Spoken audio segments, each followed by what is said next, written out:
Hello friends, you are welcome in PVP video classes. I am Pankaj Kumar Tripathi going to present 15th video lecture on the provisions of UP Rent Control Law. In this lecture we will discuss on protection of tenant under section 29 and 29A of the Act.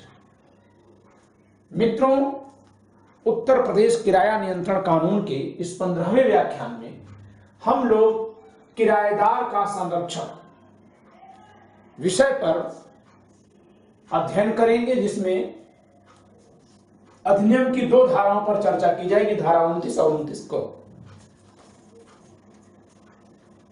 Section 29 provide protection to the tenant in case of destroying a building either by collective disturbance as mentioned in clause 1 of section 29 or by any disaster, flood, earthquake, fire, etc. in clause 2 of section 29. In both the cases, the tenant shall have right to reconstruct the building at his own expenses. In destroying a building by collective disturbances within 6 months from the date of destroying of the building, and in the second case where the building is destroyed by disaster, then after giving notice to the landlord within 1 month. Okay? तो धारा 29 में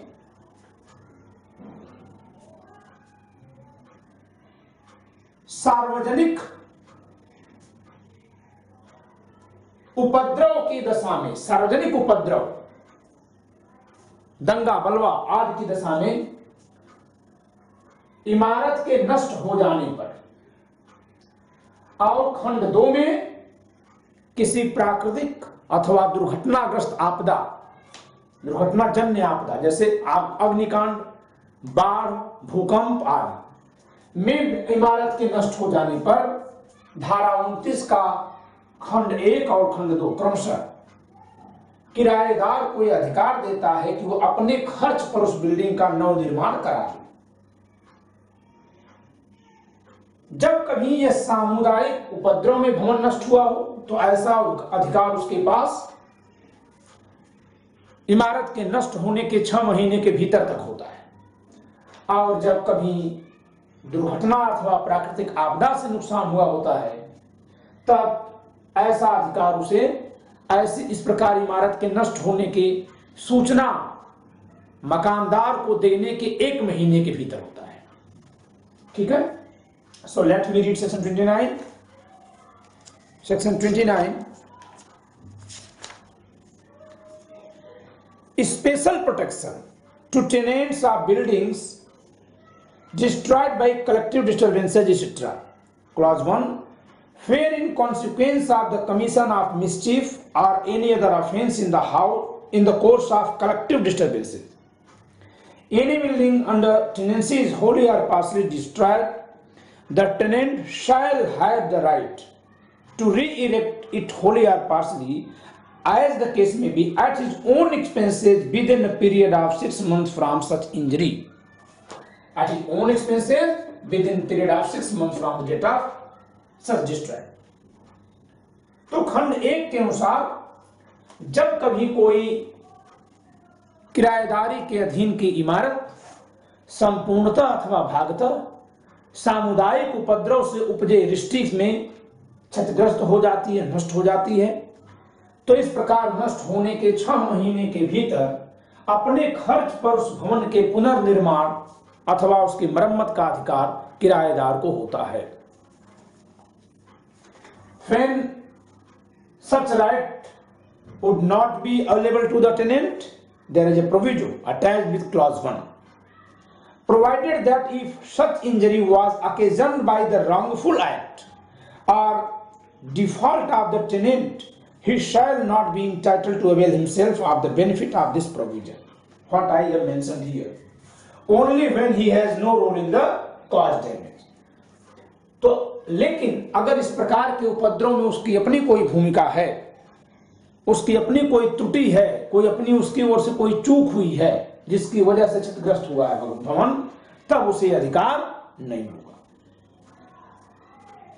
in clause 2, where in consequences of fire, tempest, flood or excessive rainfall, any building under tenancy is wholly or partially destroyed, the tenant shall have the right to re-erect or repair it wholly or partially, as the case may be, at his own expenses, after giving a notice in writing to the landlord within a period of 1 month from such injury. Okay? जब कभी किराएदारी के अधीन का कोई भवन किसी प्राकृतिक आपदा अथवा किसी दुर्घटना आदि के कारण पूर्णतः अथवा भागतः नष्ट हो जाता है, और ऐसे उसके नष्ट होने में उस किराएदार की अपनी कोई चूक अथवा भूल त्रुटि नहीं है, तब इस प्रकार के क्षतिग्रस्त होने की तिथि से 1 महीने के भीतर इस बात की सूचना देकर किसको, भवन स्वामी को, किराएदार अपने खर्चों पर उस भवन का पुनर्निर्माण अथवा मरम्मत कराने का हकदार होता है। The proviso attached with this protection, provided that the tenant shall not be entitled to avail himself of the benefit of this provision, a, if such injury was occasioned by his own wrongful act or default, what I have mentioned here, कि परंतु उसे यह अधिकार तब नहीं होगा जबकि इस प्रकार का क्षतिग्रस्त होना उसके अपने ही त्रुटिपूर्ण कार्य अथवा चूक के कारण हुआ हो। B, in respect of any re-erection or repair made before he has given a notice as aforesaid to the landlord or before the expiration of a period of 15 days after such notice, or if the landlord in the meantime makes an application under section 21 before the disposal of such application. सूचना देने की बाध्यता है, तो अगर सूचना बिना दिए ही निर्माण कराया तब तो अधिकार नहीं है। क्या लिखा हुआ संदर्भ में, ऐसे किसी पुनर्निर्माण या मरम्मत के संबंध में जो उसने मकानदार को उपरोक्त सूचना देने के पूर्व कर लिया है तो वो अधिकार नहीं है, अथवा ऐसी सूचना देने के बाद 15 दिन की अवधि बीत जाने के पहले किया हो। 1 महीने की पहले की सूचना देनी है, लेकिन सूचना देने के कम से कम 15 दिन के बाद मरम्मत करना है। अथवा यदि मकानदार ने इस बीच उसके बेदखली के लिए नियत प्राधिकारी के समक्ष आवेदन प्रस्तुत कर दिया है इस अधिनियम की धारा 21 के तहत, तब जब तक कि वह आवेदन निस्तारित न हो जाए उसे यह अधिकार नहीं होगा। अर्थात इस दशा में 3 अपवाद हैं, जबकि यहाँ एक अपवाद दोनों में कॉमन है कि अगर किराएदार की खुद अपनी ही कोई चूक या भूल या कोई त्रुटि है तब उसे इस प्रकार की पुनर्निर्माण का अधिकार नहीं होगा। इसके अलावा 2 अन्य अपवाद इस खंड के साथ जुड़े हैं। ठीक है, जिसमें से एक है कि अगर वह बिना सूचना दिए ही पुनर्निर्माण या मरम्मत कार्य किया, अथवा सूचना देने के 15 दिन के भीतर ही पुनर्निर्माण अथवा मरम्मत कार्य शुरू कर दिया, अथवा कि उसके बेदखली के लिए नियत प्राधिकारी के समक्ष भवन स्वामी ने आवेदन कर रखा है इस अधिनियम की धारा 21 के तहत, तब उसे इस प्रकार से पुनर्निर्माण का अधिकार नहीं होगा। इसके अलावा एक अपवाद और, ऐसे किसी पुनर्निर्माण या मरम्मत के संबंध में जो ऐसी क्षति होने के या मकानदार द्वारा उपरोक्त आवेदन पत्र दिए जाने पर उसके निस्तारण से 6 महीने की अवधि के बाद की हो, इस संबंध का लाभ उठाने का हकदार नहीं होगा। Clause C, in respect of any re-erection or repair made after the expiration of a period of 6 months from such injury,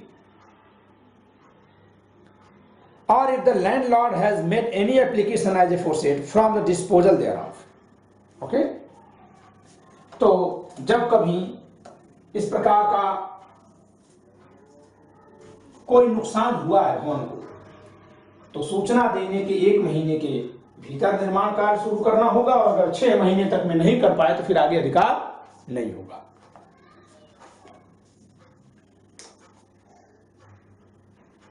Clause 3 is not applicable right now because it is of transitional nature.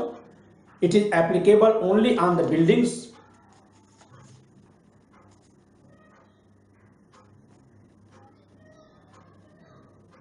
at the date of before the commencement of this act. So it is just historical importance, just of historical importance. Okay.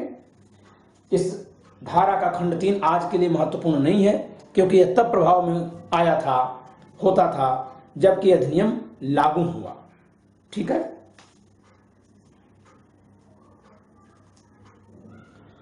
Now let me discuss section 29A, which provides protection when only land is given on tenancy and the tenant has erected any permanent structure on the land with consent of the landlord. Then he cannot be evicted from the land except on the ground mentioned in section 20 clause 2.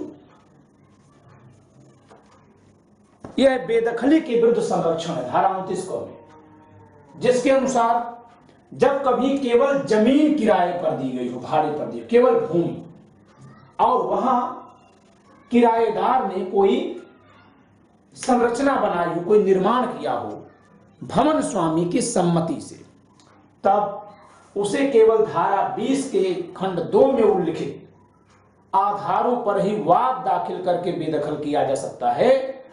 बेदखली के अन्य आधारों पर उसे बेदखल नहीं किया जा सकता।